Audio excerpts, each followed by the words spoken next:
Shalom, shalom, bien-aimés dans le Seigneur, que la paix et la grâce de notre Seigneur Jésus-Christ de Nazareth soient avec vous. Prophète Max Angel, votre serviteur. Je suis venu partager une révélation avec quelqu'un.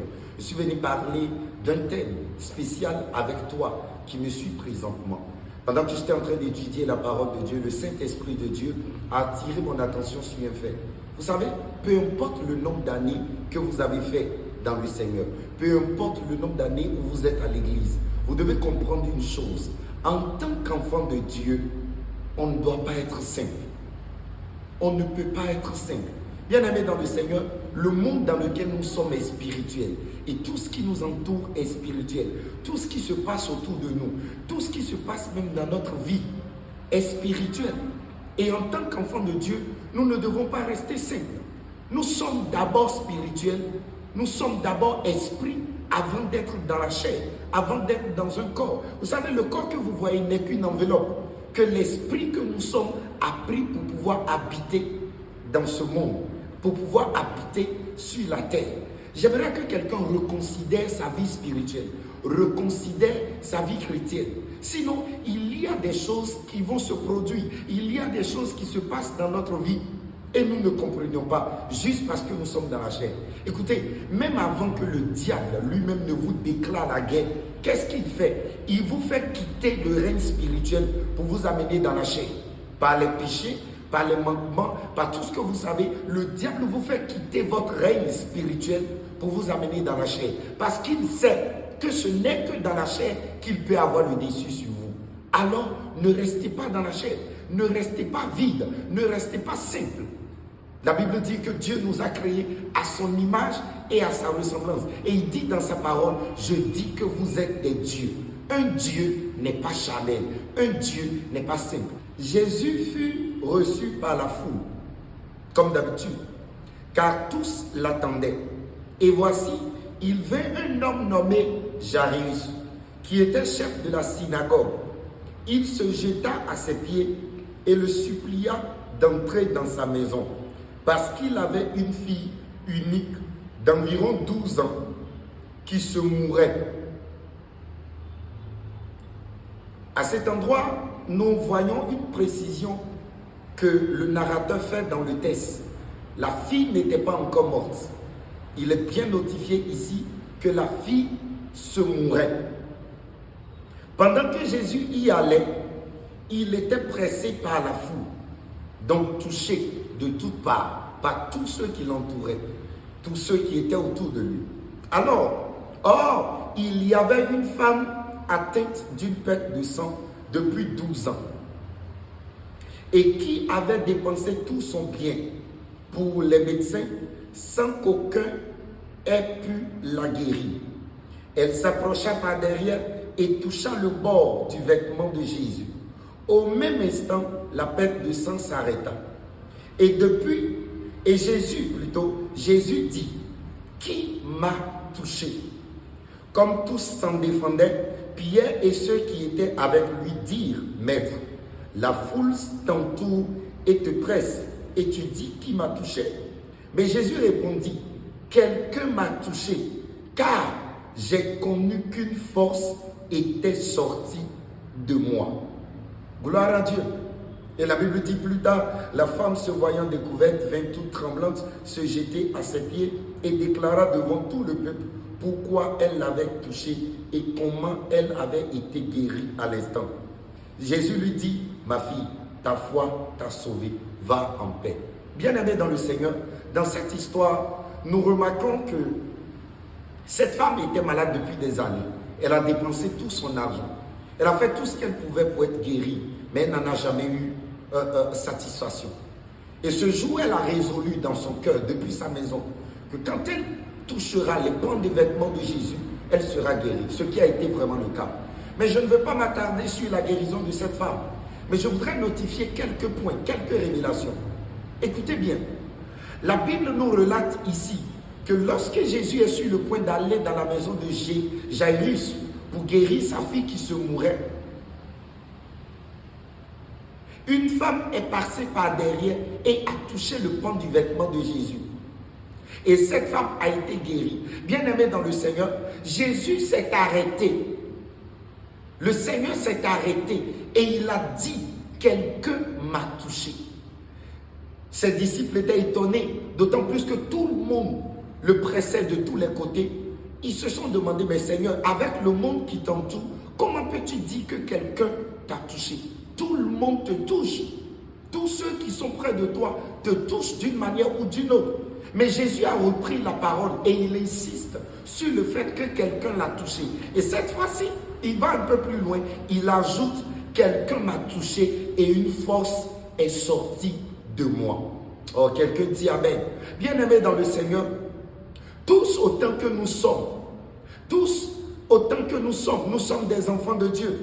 Mais souvenez-vous, la Bible dit clairement, à tous ceux qui l'ont reçu, il leur a donné le pouvoir de devenir enfants de Dieu. Donc la première chose que Dieu nous donne, quand nous acceptons le Seigneur comme Seigneur et Sauveur personnel, nous acceptons Jésus comme Seigneur et Sauveur personnel, la première chose que Dieu nous donne, c'est un pouvoir.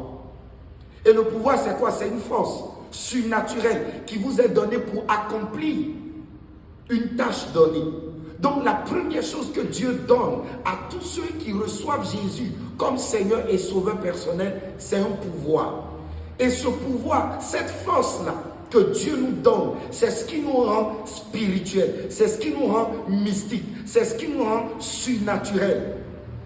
Et c'est cette force-là qui a quitté Jésus quand cette femme l'a touché.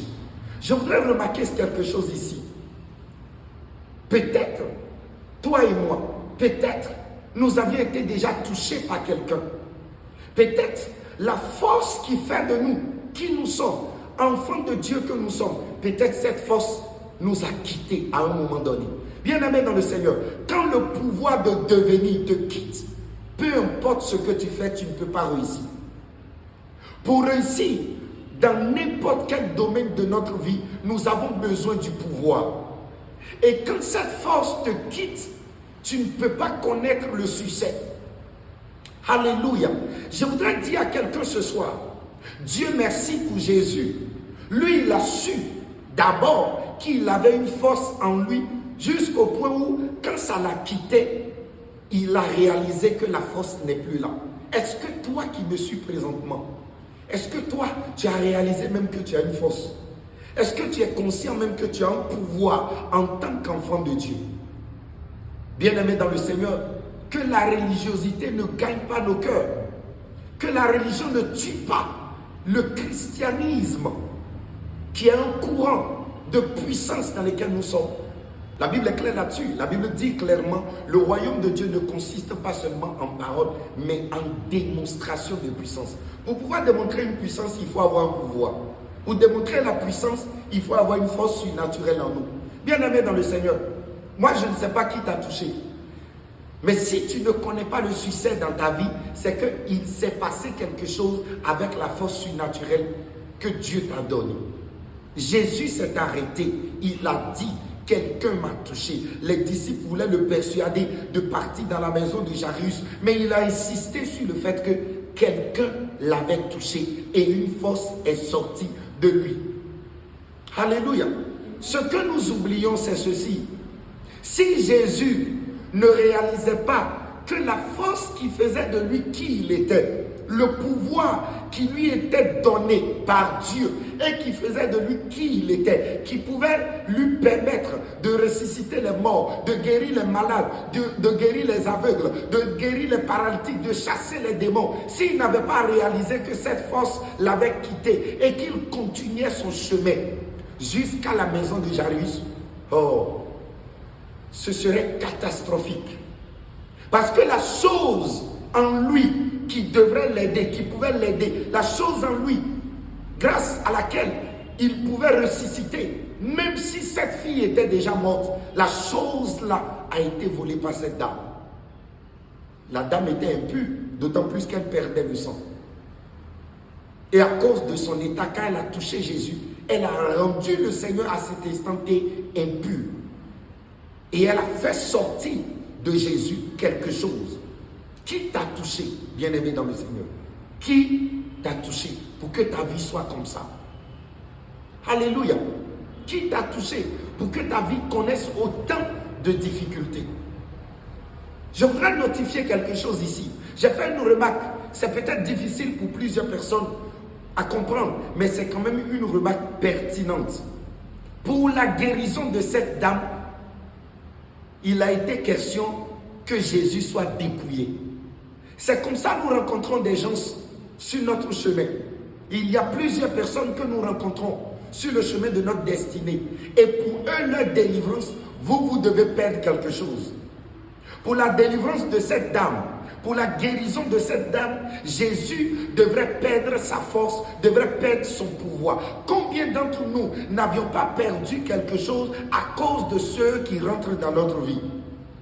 Combien d'entre nous n'avions pas perdu quelque chose, n'avions pas perdu la force qui fait de nous qui nous sommes? Combien d'entre nous n'avions pas perdu notre pouvoir parce que quelqu'un est rentré dans notre vie? Combien d'entre nous n'avions pas perdu le pouvoir qui fait de nous des êtres surnaturels, des enfants de Dieu, des hommes puissants? Combien d'entre nous n'avions pas perdu ce pouvoir juste parce que nous avions prié pour quelqu'un? Juste parce que nous avions imposé les mains à quelqu'un?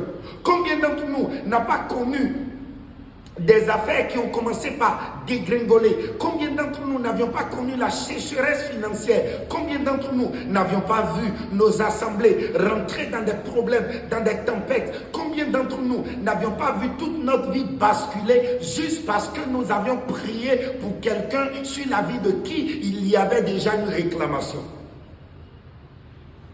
Alléluia. Bien-aimé dans le Seigneur, ça m'a amené à prier pendant 3 nuits. 3 nuits d'abord pour moi-même, 3 nuits pour mes fils spirituels, 3 nuits pour l'Église. Il est important pour nous de réaliser qu'en tant qu'enfants de Dieu, nous avons un pouvoir. En tant que chrétiens, nous avons une force qui est en nous, sur laquelle nous devons veiller. Jésus, lui, veillait sur sa force. Il veillait sur son pouvoir. Au point où quand ça l'a quitté, il a su en même temps et il s'est arrêté. La Bible dit qu'il s'est arrêté. Il a insisté jusqu'à ce que la dame qui l'avait touché et la force est sortie de lui, la dame s'est présentée à nouveau. Le pouvoir de devenir est un pouvoir que Dieu a déposé en tout un chacun de nous pour pouvoir accomplir notre destinée pleinement dans chaque domaine de notre vie. Si tu perdais ce pouvoir, peu importe tes efforts, peu importe tes débattements, peu importe, Seigneur, tes sacrifices, ta vie sera compliquée. Qui m'a touché? Quel est l'agenda que le diable est venu présenter dans le cours de ma destinée? Quel est l'agenda que le diable est venu insérer sur le chemin de ma destinée? Bien-aimé dans le Seigneur, la Bible dit dans le livre de Jonas chapitre 1, Jonas était un homme que Dieu a appelé pour une mission bien déterminée. Et la Bible nous dit clairement, vous le connaissez tous, vous connaissez bien l'histoire. Jonas a désobéi à Dieu. Jonas a refusé. Et au lieu d'aller à Ninive, la Bible nous informe que Jonas a pris la direction de Tarsis. Mais tenez-vous tranquille, je ne suis pas venu vous parler de Jonas aujourd'hui, mais je suis venu vous parler des hommes, de ceux-là qui étaient dans leur bateau tranquillement et qui se rendaient à Tarsis. C'était leur destinée. Ces gens-là partaient quelque part, ces gens-là avaient une vision, ces gens-là partaient dans leur destinée. Mais la Bible dit, ayant fui l'appel de Dieu, ayant fui la mission que Dieu lui a confiée, ayant désobéi à la voix de Dieu, Jonas est entré dans le bateau. Jonas est monté dans le bateau de ces gens-là. Jonas est entré dans leur vie pour se rendre à Tarsis. Chose bizarre, une fois sur les eaux, une fois sur le chemin de Tarsis, la Bible dit, l'Éternel, à cause de Jonas, a fait soulever un puissant vent. Ce vent qui allait renverser le bateau. Alors ces hommes ont commencé par prier leur Dieu. Ils ont commencé par invoquer leur Dieu pour que cette tempête se calme.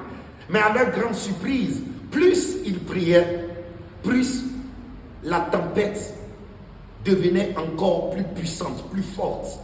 Et le bateau devrait chavirer. Alors ces hommes ont eu l'idée, peut-être que ce sont nos bagages qui sont trop et faisaient basculer le bateau. Mais la Bible dit que ces hommes ont commencé par jeter tout leur bien dans l'eau. Ils commençaient par jeter tout ce qu'ils avaient sur eux pour leur destinée. Ces hommes ont commencé par jeter tout cela dans la mer. Quand ils ont fini de tout jeter à la mer, la Bible dit que la tempête ne s'est pas arrêtée et le bateau était toujours sur le point de chavirer. Alors, ces hommes iront voir Jonas, qui lui, pendant que eux ils priaient, pendant que eux ils se battaient pour faire calmer la tempête, lui il dormait paisiblement, lui il se reposait. Vous savez quoi, je marque une pause pour dire ceci. Lorsque vous êtes dans une activité, lorsque vous êtes à l'église, lorsque vous êtes dans le ministère et que vous vous battez, vous priez, vous travaillez à ce que les choses évoluent, mais vous avez toujours quelqu'un dans le lot qui n'a rien à cirer de ce que vous faites. Frère, le combat ne vient pas de loin. Faites attention à cette personne. La Bible dit qu'ils sont allés voir Jonas et ils lui ont dit, mais comment nous serons en train de prier, nous serons en train de nous décacasser afin que nous sortions de cette situation, mais toi tu trouves même le sommeil pour dormir. C'est quoi ton problème? Qu'est-ce qui se passe avec toi? Est-ce que peut-être ce n'est pas toi qui nous attire ce malheur? Et Jonas va leur répondre, vous savez quoi? La tempête ne s'arrêtera pas, parce que c'est bien moi, c'est à cause de moi. Je devrais me rendre à Ninive, mais j'ai fui et je voudrais aller à Tarsis. Donc c'est bien à cause de moi que la tempête s'est soulevée. Et pour pouvoir calmer la mer, pour pouvoir calmer ce vent violent, jetez-moi dans la mer et le vent va se calmer. La tempête va se calmer. La mer ne sera plus agitée et vous pouvez continuer votre chemin pour atteindre votre destination. Bien-aimés dans le Seigneur, l'histoire nous montre que plus tard, un poisson est venu chercher Jonas, l'a amené à Ninive et l'œuvre de Dieu va continuer. Mais ce n'est pas ce qui m'intéresse. Ce qui m'intéresse ici, c'est la vie de ces hommes-là. Remarquons ensemble quelque chose. À cause de Jonas qui est entré dans leur vie, à cause de Jonas qui est rentré dans leur destinée, à cause de Jonas qui est monté à bord de leur bateau, ces hommes ont tout perdu. Tout ce dont ils avaient besoin pour leur destinée, tout ce dont ils avaient besoin pour leur trajet, tout ce dont ils avaient besoin, une fois arrivés à Tarsis, la Bible dit, tout a été jeté à la mer à cause de Jonas.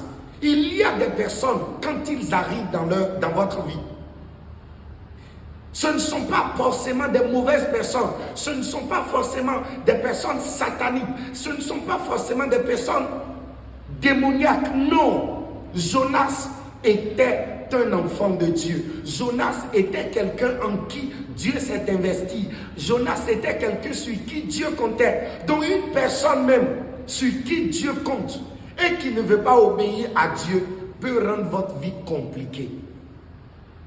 La désobéissance d'une seule personne peut vous faire perdre beaucoup de choses.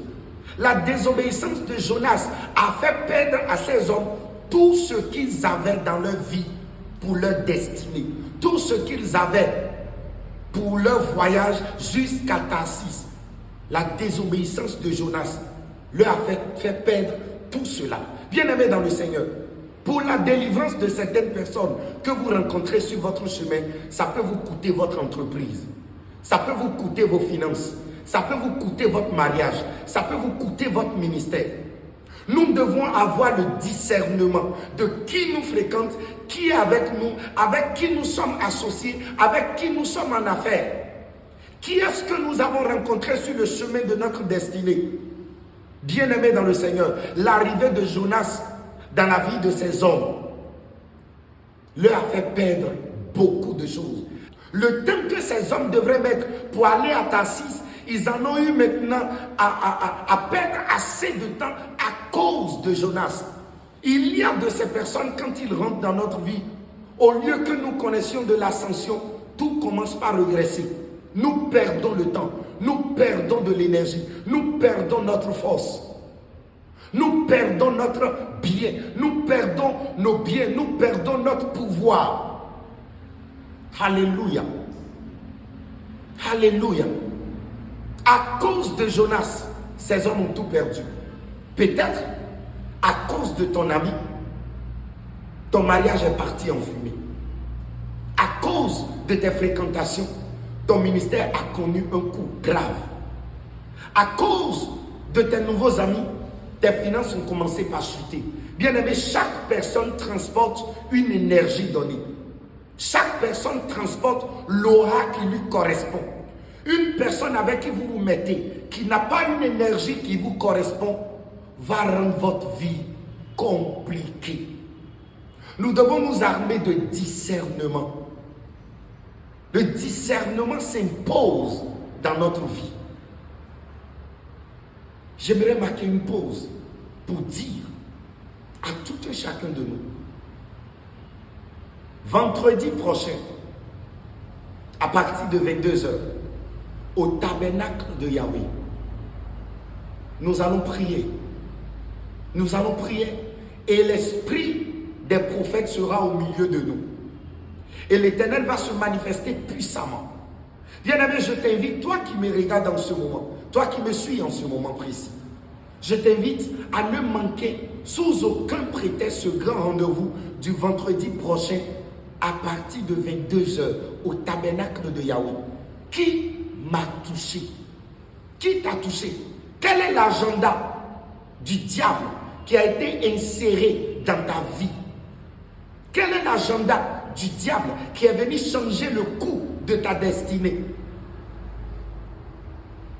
Quel est l'agenda que le diable a planifié qui est venu bouleverser le cours de ta vie? Et pendant que toi tu espérais récolter le fruit de tout ce que tu as semé, les difficultés ne font que s'amplifier. Le Dieu des esprits des prophètes a donné ce rendez-vous. Conclave le vendredi prochain à partir de 22h au ministère international Christ est mon choix. Au tabernacle de Yahweh, immeuble juste en face du village d'enfants XOS Calavi. 96 18 15 92. Ne manquez ce programme sous aucun prétexte. Ça sera une nuit extraordinaire, une nuit puissante, une nuit où ce qui t'a été volé, le pouvoir qui t'a été arraché, la force qui a été retranchée de ta vie et tu es devenu un homme simple, cette force te sera redonnée. Vous savez, le pouvoir, ça se distribue. Et le pouvoir ne se donne pas partout. Le pouvoir se donne à un endroit précis, à une heure précise. Et cette heure que Dieu nous a donnée, c'est le vendredi prochain à partir de 22h. Ne te fais pas raconter. Bien-aimé dans le Seigneur, un homme ne reste pas simple dans la vie. Car la vie dans laquelle nous sommes, elle n'est pas simple aussi. Job était un homme pieux, un homme qui craignait Dieu, un homme pour qui Dieu même pouvait se vanter. Mais le diable est venu insérer dans sa vie son agenda à lui. La vie de Job a basculé en une journée. Ne permets pas que cela t'arrive avant que tu ne commences pas à courir dans les églises, courir dans les veillées de prière. Ne permets pas que cela t'arrive avant que tu ne commences pas à chercher des prophètes de gauche à droite. Lève-toi maintenant pendant qu'il est temps. On ne lève pas le chien le jour de la chasse, mais on le prépare pour le jour de la chasse. Lève-toi et viens remplir ton account spirituel. Lève-toi et que les collines entendent ta voix. Viens et nous allons passer un moment inoubliable.